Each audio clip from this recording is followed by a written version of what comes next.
everyone, it's the Shawn, and I'm joined with my co-host Shannon J, Gregg, and today we have Jess Pettit with us. Hi, Jess.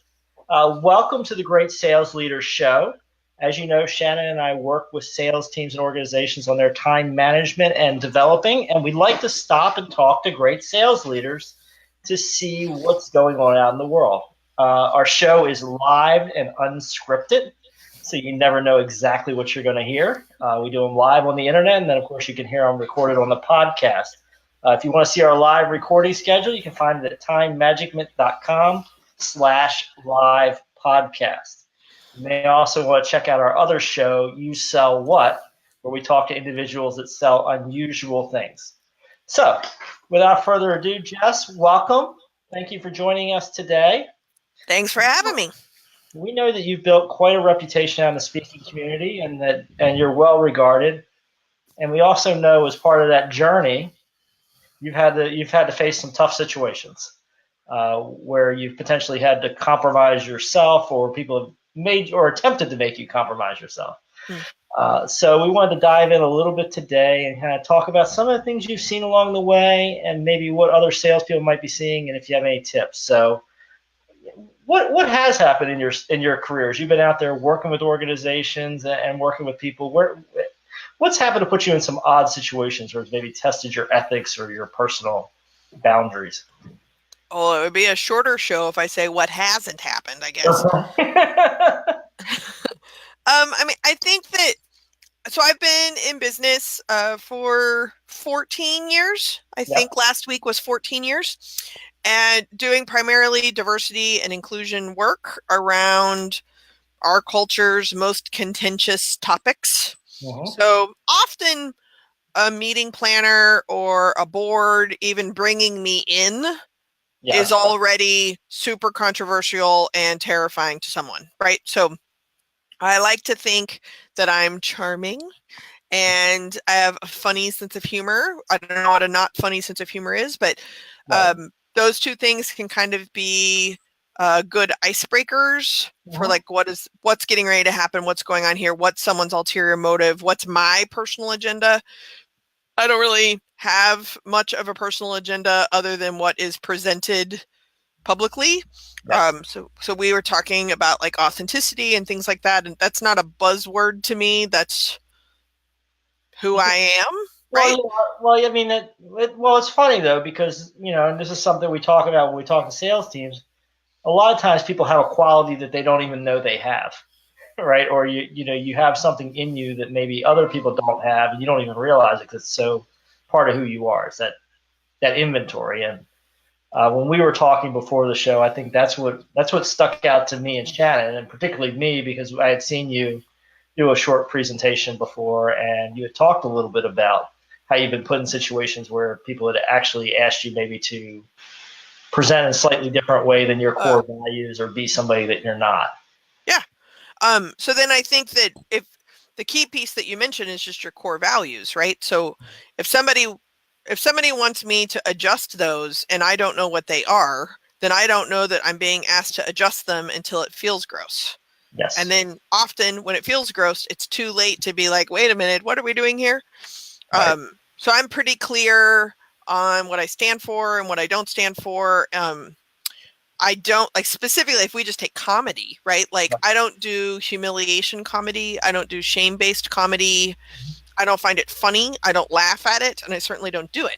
Right. So when I'm talking to someone and they're like, oh, wait, what if we do this? We're going to like surprise someone and roast them because the event is on their birthday. Like, no, that is not something I'm going to do. And I don't feel like I'm losing business because that's not business I want. Right. So then luckily I have friends and I have people who I can refer business to. So I'm still satisfying the client's needs. I think that's still part of my business plan, but I'm not going to do that work. No way.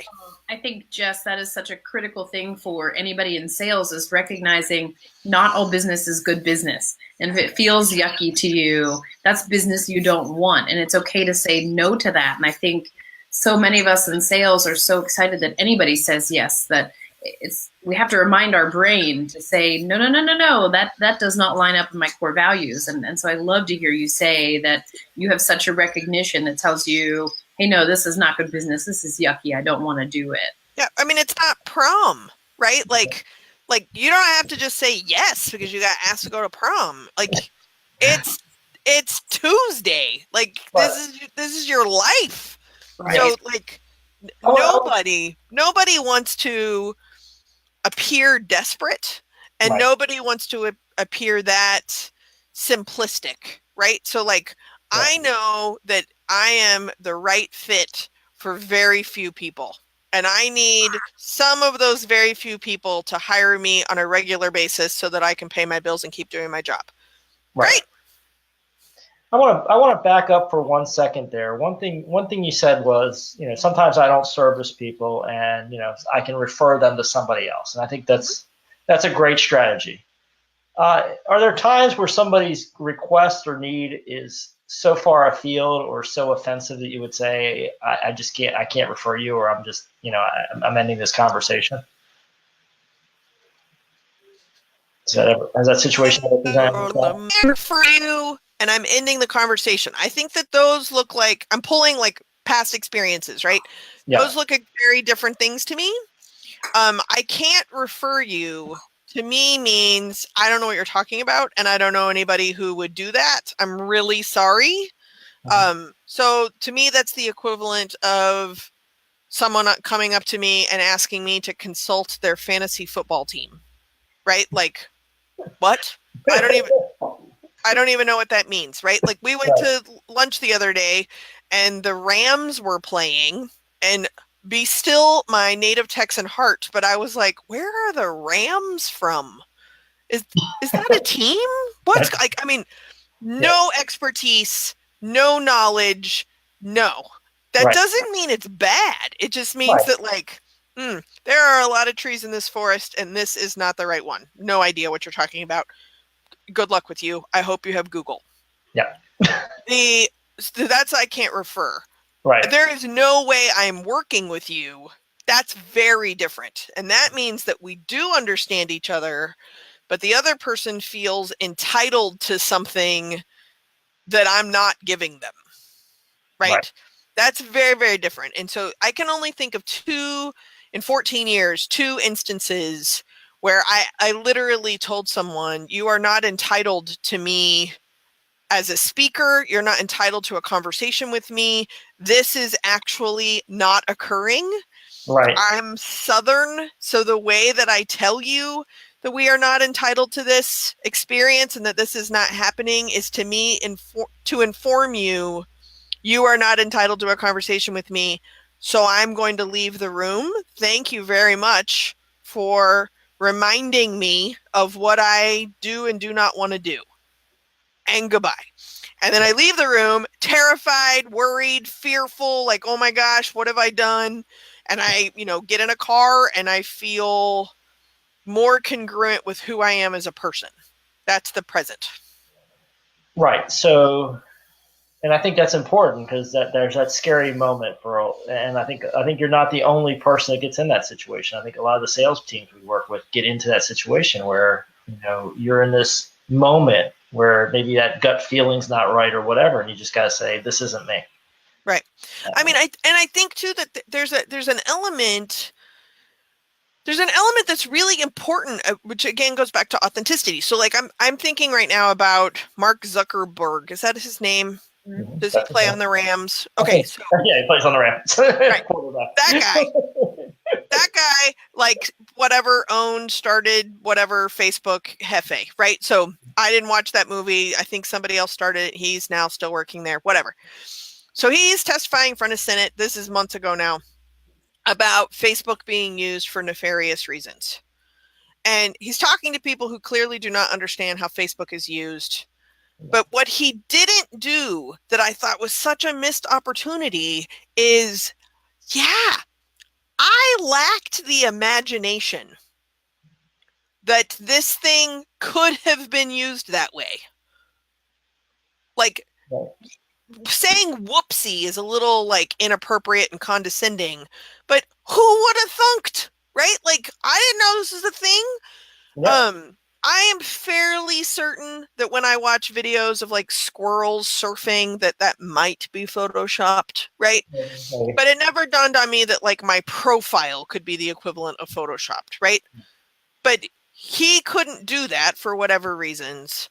But I think that it makes you a stronger person to recognize what you can and cannot do, and what was a limitation and what might not be a limitation now got us here, and then take responsibility for it.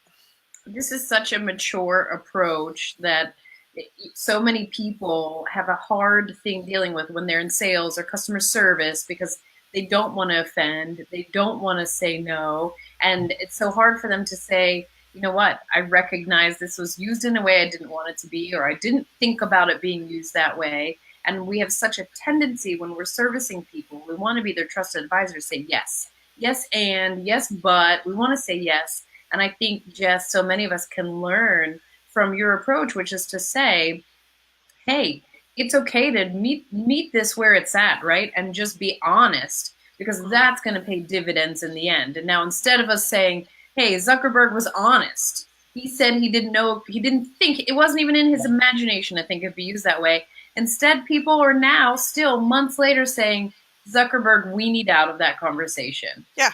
Well, and what's interesting, so as someone who does not think I have a sales or business background, but look at me with all this business advice, y'all were right. But what's funny to me is that like the best sales advice I hear is to become a trusted person at the resource. Yeah. You find out what they need, and then you sell them the thing they need. So like I went to a carpet store.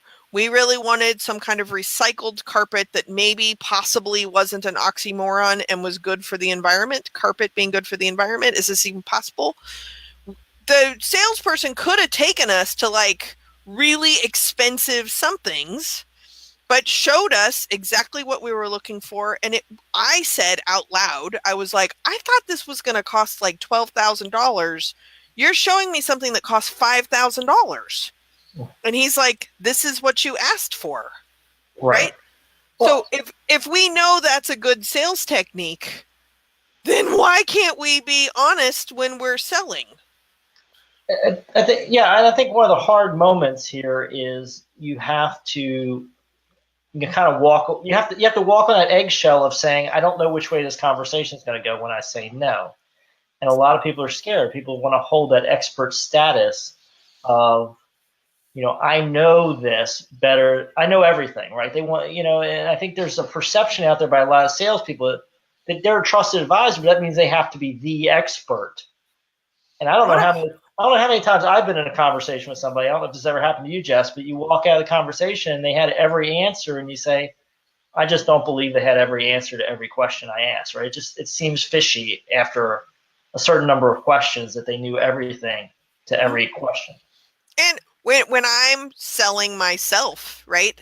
And so I was just talking to a client last week that they changed the theme of their conference to match what they took from my videos.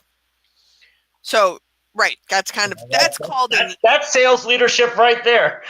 That's an easy sell, right? Amazing.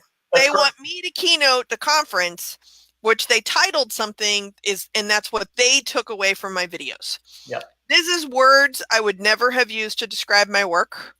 I've never talked to this particular audience before. Yep. I would never have said it this way, but it's what they took. If what they had named it was so counter to who I believe it was that I am or that I stand for, I would still say no. Right. But it's what they got from my videos. All right. It's new to me. It's a new application, but it was the same core message. It was consistent with you. Yeah. Yeah. So I was like, all right, sure. Sounds great. Yep. I just want to pause for a moment. 1 second, Shannon. I just want to pause for a moment. Remind everybody we're talking to Jess Pettit, for those of you listening. And there she is. She's pointing to herself on the video for those who don't have the benefit of it. You can get our free top sales lessons book at timemagicment.com/lessons. And when you sign up for our book, you'll also get our sales tips and first access to our recordings. So back to you, Shannon. You had a question for Jess? Yeah, I just was going to say to Jess, I think one of the things you're talking about that I love so much is retellability. And if you can't give the person that you're dealing with, who's inevitably on a buying committee, or they're just selling the idea of you coming in, if you can't give them what they need to be able to retell, hey, this is why we want to hire Jess. You know, these are the things about Jess that are going to gel with our culture and give us a really good return on our budget.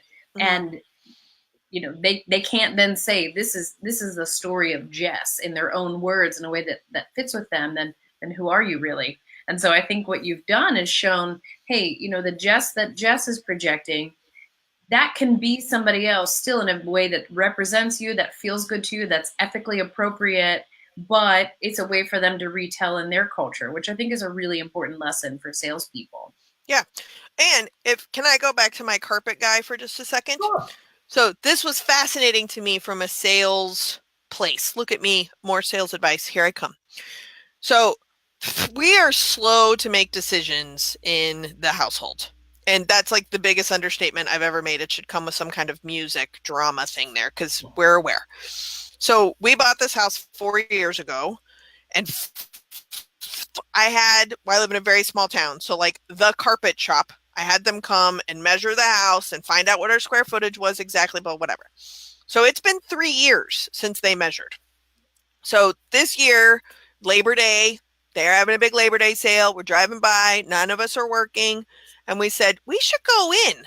3 years ago, we got the house measured. I think most people would have given up on us as customers. Clearly, we're not interested in buying coffee. 3 years have gone away, right? So we walk in. He has no idea who we are. Our names are not top of mind, but super old school. He had a binder, not the Mitt Romney kind of binder, a different one. He had a binder called Old Leads. He pulled it out because he's like, when did this happen? And we're like, 3 years ago or so. It was divided by years. He clears out the binder every month after it's been 5 years. Okay. We still had 2 years left in the binder, right? So he was able to flip to it alphabetically, right? Found our measurements and instantly knew what we were talking about because he held on to it. Now, most people use an electronic system, but we give up on sales because they didn't come in and buy carpet within a 24-hour period, a 1-week period, and they're gone. That was a waste of time, right? Like, was it a waste of time? Because if you're doing it electronically, it's not even taking up space in your life. Yes. And as customers who are really annoying and very slow to decide, he made that sale by knowing our measurements, then selling us something that was cheaper than we even thought we were going to be spending. Have we bought carpet yet? No. It'll probably be another 3 years, but we now know which shop we're going to. We know it's possible. We know that they're going to come in under budget.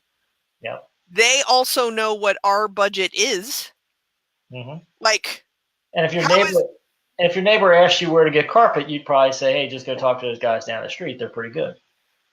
Also helpful that they're the only ones, but still, yeah. It's not worth the drive to the next town, right? However far it's pretty far, right? Just right. I live 6 hours away from a cell phone store, so yes. But the whole experience, I'm already enjoying buying carpet from them, and I haven't done it yet. Right. So to flip it back around, what can I do before I pick up the phone that they can enjoy the experience before it's even happened? And that's it. That is key. Write that down, everybody. Yeah. And if you can't answer that, then maybe they're a no. Yep. And that's that's a big underlying theme I see here with the authenticity, with the service elements that you're talking about. A big piece of it is that right fit, right, Jess? You're looking for people you fit with, and you're tossing the other people out and saying they're just not my customers. Yeah, and I don't know what fit means, right? I mean, so I'm just as open to like, this is new as I am. Then no. Like, you have to have two. Look at me with my football reference. You have to have 2 field goal posts, right? In order to. That's the right number. Congratulations. You're rolling the points for the football today. If you're going to hit it with a racket, you need 2 posts. Yeah, exactly. But you're yourself, you find people that match with who you are, and then what happens in that situation? Maybe there's just a miscommunication, they change something at the last minute, and somebody says, "Hey, Jess, I think you're going to say X," and you really say, "No, I believe Y." What would you do in that type of situation? So that also has happened. And my honest answer is it depends. Okay. I will never say that I believe X if I believe Y. That 100% that's not going to happen. Okay. If what I think how I would probably handle that kind of situation in most cases is not mention Y then. Like I don't mention X or Y. Like that topic is now off the table. Yep. Because there's no way that I can do it and my client will be like, she did it. She nailed it. Right. There have been some times where, like, I'm thinking of this one. I'm being introduced. So right as I'm about to get on stage, one board member, so not my client, but a board member said, "Hey, don't talk about this particular topic because it's too controversial." Well, that's a great time to let you know. Yeah. So I led with that topic. Okay. But the main reason why, and I mean, it's obviously a risk, right? But yeah. Number one, it wasn't my client. It was a board member. Right. Number two, it's not a controversial topic because in that particular moment, often as a speaker, they don't realize that I speak like every day. Yeah. So whatever's happening in politics or whatever, like this is just another day for me. But to them, it's the first time that this conversation's happened. Yeah. And I felt so competent and comfortable with the thing that they thought was too controversial that if I opened with it and it worked, that board member's not going to complain to the client. Right. Right. And maybe worst case scenario, maybe the board member's going to think that they said it wrong. Maybe they think they said, do talk about this instead of don't talk about this. So I just follow in directions, right? Like that's my wiggle room. Right. But I would only do that if I felt almost rehearsed with the topic. Right. And most controversial topics, I'm pretty rehearsed. Yeah. And how's this worked out for you over the long term? So you've obviously had times where you've had to say no to stuff, you've lost opportunities, you've maybe taken one of these stands where it maybe didn't please somebody. How's it worked out for you over your course of your business and the sales you've had made? So funny is I'm just remembering when I fired my last agent and started running my business completely by myself, I was being interviewed for something and they asked what my close rate was. And I remember saying, I am 100% going to jinx myself right now because I've only been doing it on my own for like 2 months. Yeah. And of the calls I've received or made in the last 2 months, I have 100% close rate. And so, and I said, I recognize, 1, that's abnormal. 2, nobody's asked me how many times I've tried to close to have 100% close rate in 2 months, right? Yeah. So if that's like less than 5, like it takes a lot of the pressure off, right? Sure. And I said that it's abnormal, and I assume my close rate will consistently be around 60 to 70%. And it is still 2 years out on my own. I'd say it's about 60, 70%. That's amazing. But I think it's pretty good too. Some people complain about it. If you include no to me, but here's a referral, we're back into like the 90%. Yep. And part of this is, I think your brand is fairly strong, right? I mean, it's obvious when people look at your materials who you are. They know what they're getting. You're not going to have too many sideways conversations where they think they're getting A and you're actually delivering B. I hope not. But I mean, to go to your point, like I have gotten people who, I love, like this is such a typical, I love your videos. I mean, I just want you to know that like, I don't find you offensive at all. Yeah. This is where I know like, oh, I know where this is going. But do you think you can have like regular human colored hair and no tattoos and don't talk like did it and did it and did it and did it and did it? And there are times, like we talked about this at that meeting where you and I first got to spend some time together, but there are times where like I'll wear a cardigan, right? I'm sure. Sounds great. I can cover most of my tattoos and not sweat profusely. We can make this work. Hair dye wise, I get my hair done every month. It's dealer's choice. I have actually told my hairstylist, please make me look like Barbara Bush this month. For the record, I just got my hair done a couple days ago. For those of you on video, it was entirely electric blue, carved like a pineapple. Okay. Now I'm on the road again, so we got rid of the carving, and it's mostly blonde with just a touch of blue. Because this is a big trip, and I've got a lot of stuff going on with a bunch of different audiences. But none of that stuff feels to me like don't be yourself. Right. It feels like the upgraded product packaging. Okay. Right.